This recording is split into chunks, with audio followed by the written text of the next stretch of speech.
Little Women, chapter 50. Oh, hang on, not yet. Here we go. I thought it already started.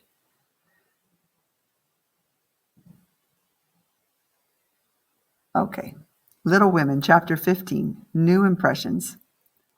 At 3 o'clock in the afternoon, all the fashionable world at Nice, France, may be seen on the Promenade des Anglais, a charming place, for the wide walk bordered with palms, flowers, and tropical shrubs is bounded on one side by the sea, on the other by the Grand Drive, lined with hotels and villas, while beyond lie orange orchards and the hills.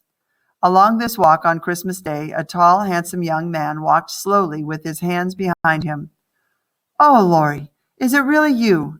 called out a young blonde lady. "I thought you'd never come." "I was detained on the way, Amy, but I promised to spend Christmas with you, and here I am." After so many months of traveling and trying to forget Joe, Laurie was happy to see a face which reminded him of what he so dearly missed. Indeed, he found Amy more admirable than ever. She was as lively and graceful as ever, with the addition of elegance. Always mature for her age, she had gained a composure which made her seem more of a woman. Laurie was happy to spend the day with her, first feeding peacocks and then driving up and around the hills.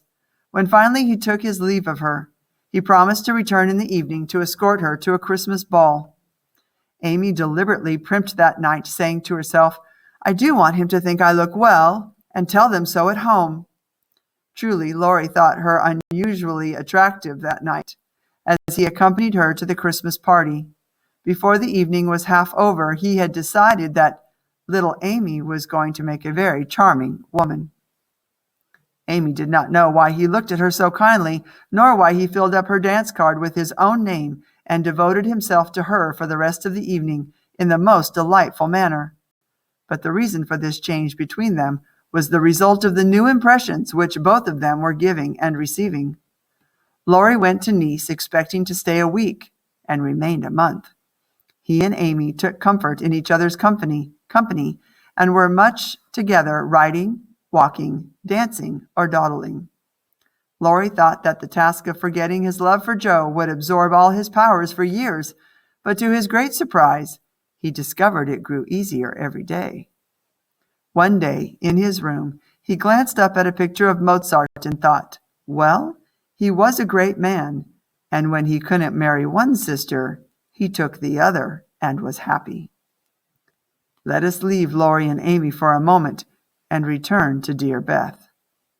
The pleasantest room in the house was set apart for her, and in it was gathered everything that she most loved: flowers, pictures, her piano, the little work table, and the beloved cats. Father's best books found their way there, Mother's easy chair, Joe's desk, Amy's finest sketches, and every day Meg brought by her babies to make sunshine for Auntie Beth. John brought the fruit she loved. Old Hannah never wearied of cooking nice little dishes to tempt her. And from across the sea came little gifts of cheerful letters from Amy and Laurie. Cherished like a saint, Beth was as calm and busy as ever, for nothing could change the sweet, unselfish nature, and even while preparing to leave life, she tried to make it happier for those who remained behind. The feeble fingers were never idle as she knit little gifts for children and friends. The first few months were very happy ones, and Beth often used to look round and say, "How beautiful this is," as they all sat together in her sunny room, the babies kicking and crowing on the floor, mother and sisters working near, and father reading in his pleasant voice. It was well for all that this peaceful time was given them as preparation for the sad hours to come, for by and by Beth said the needle was so heavy and put it down forever. Talking wearied her, faces troubled her, pain claimed her for its own. Ah me, such heavy days, such long, long nights, such aching hearts, when those who loved her best were forced to see the thin hands stretched out to them, to hear the bitter cry, "Help me, help me," and to feel that there was no help. Joe never left her for an hour since Beth had said, "I feel stronger when you are here." She slept on a couch in the room, waking often to renew the fire, to feed, lift, or wait upon the patient creature who seldom asked for anything. So the spring days came and went. The sky grew clearer, the earth greener. The flowers were up fair and early, and the birds came back in time to say goodbye to Beth, who, like a tired but trustful child, clung to the hands that had led her all her life. As Beth had hoped, death came easily, and in the dark hour before the dawn, lying on her mother's bosom, she quietly drew her last breath, with no farewell but one loving look, one little sigh. The sad news met Amy at Vevey, for the heat had driven her and Aunt Carol from Nice in May, and they had traveled slowly to Switzerland. She bore the news well and quietly submitted to the family orders that she should not shorten her visit, for since it was too late to say goodbye to Beth, she had better stay and let absence soften her sorrow. But her heart was very heavy. She longed to be at home, and every day looked across the lake, waiting for Laurie to come and comfort her. He did come very soon, for the same mail brought letters to them both, but he was in Germany, and it took some days to reach him. The moment he read it, he packed his knapsack and was off to keep his promise to Amy. When he arrived, Amy ran to him, exclaiming, "Oh, Laurie, I knew you'd come to me." I think everything was said and settled then, for as they stood together, quite silent for a moment, Amy felt that no one could comfort and sustain her so well as Laurie, and Laurie decided that Amy was the only woman in the world who could fill Joe's place and make him happy. Over the next several days, in spite of the new sorrow, it was a very happy time, so happy that it took Laurie a little while to recover from his surprise at the rapid cure of his first and, as he had believed, last and only love. However, he soon had the conviction that it would have been impossible to love any other woman but Amy. When Amy and Laurie wrote of their engagement, Mrs. March feared that Joe would find it difficult to rejoice over it, but her fears were soon set at rest. For though Joe looked grave at first, she took it very quietly and was full of hopes and plans for the children. "I am glad Amy has learned to love him," said Joe.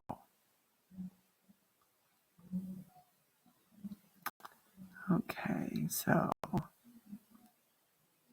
starting here, truly, Laurie thought her unusually attractive that night, and he decided little Amy was going to make a charming woman.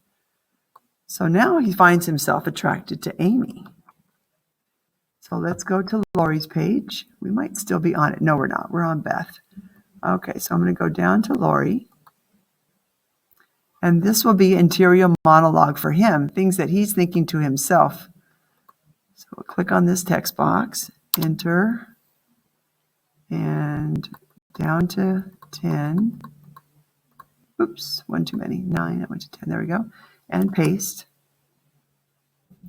So now he's looking at Amy and thinking about her differently. And then we switch to Beth. Cherished like a saint. Beth was calm and busy, sweet, unselfish, and preparing to leave life. She tried to make it happier for those who remained behind. So this is a description of her from the family. So when we go to Beth's page, we're going to put this over here on her last. It's how the family is seeing her at this moment. Oops, almost forgot the font. Drop the font down to 10 and paste. So this is how they're looking at her and how she's handling the fact that she's about to die. Feeble fingers were never idle as she knit. Oop, that should say knit, not knit little gifts for children and their friends. So this is what she's doing before she passes. Okay, so I'm going to go to the action, and I'm actually just going to take this one, and as I get the cursor right before that top S, I'm going to backspace, and that will give me a little bit of room here at the bottom. If I need more, I'll extend. I do need just a little bit more. So let's widen it a little bit. See if that gives us enough room. Yep, that's plenty. There we go.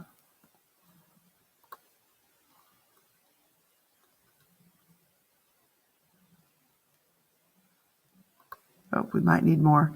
As Beth had hoped, death came easily, and in the dark hour before dawn, she quietly drew her last breath with no farewell. Oops, another typo. Oh, I was typing fast this morning. One loving look, one little sigh. And then she passed. Okay, so yeah, we are going to need more room. So I'm going to click on this text box way over on the side. I'm going to get the little cross. I'm going to move the whole thing over to the right. And then I'm going to get this text box. Same thing. Get that little cross, move it over. Maybe not quite that much. And then I'm going to take this one and move it over. Open up some more space. Now I'll take this one and I'm just going to take the middle square, slide it over, and let's see if that gives enough room. Almost. Okay, so let's take this one and we'll bring it over this way. Now I can extend from in this direction. That should be plenty of room. Actually, it fits perfect. And that should be the last of Beth's actions since she has passed away, so we should be okay. Amy ran to him, exclaiming, "Oh, Lori, Lori, I knew you'd come to me." We're going to put this on Amy's page. So Lori, we'll put it under, wait a second, where do I want to put that? Amy ran to him, exclaiming, yeah, we're going to put this on her actions. So as she runs to him, she's exclaiming, "Oh, Lori, Lori." So she's not just talking, "Lori, Lori, I knew you'd come to me." No, she's exclaiming. She's just really like an exclamation mark. "I knew you'd come to me. I knew you would. I knew you'd come and help me."